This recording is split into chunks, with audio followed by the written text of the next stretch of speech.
যে আমল করিলে আমি জান্নাতে যেতে পারবো, তখন আল্লাহ রাসূল সাল্লাল্লাহু আলাইহি ওয়াসাল্লাম তাকে শিক্ষা দিয়েছিল, তাকে বলছিল তুমি পড়ো লা ইলাহা ইল্লাল্লাহ লা ইলাহা ইল্লাল্লাহ, তাহলে তুমি জান্নাতে যেতে পারবা।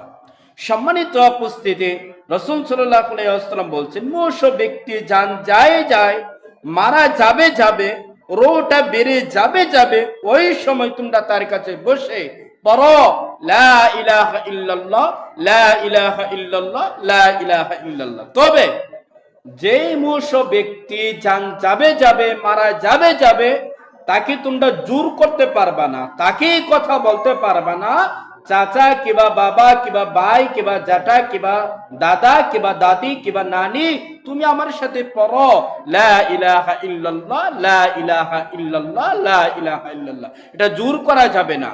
এরকম আছে তার মানে মরণ যন্ত্রণা, তিনি খুব চটপট করতেছে, লক্ষ্য করে কথা শুনুন, মরণের যন্ত্রণায় তিনি খুব কষ্ট পেয়েছে, খুবই মানে মরণের যন্ত্রণা খুবই চটপট করতেছে।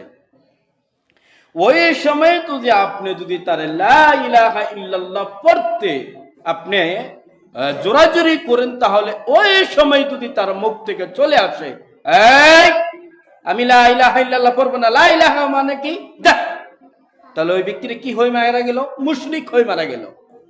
মুশরিক হলো না? কথা বুঝেন নাই? তিনি লা ইলাহা ইল্লাল্লাহকে অস্বীকার করলো। লা ইলাহা ইল্লাল্লাহ মানে কি?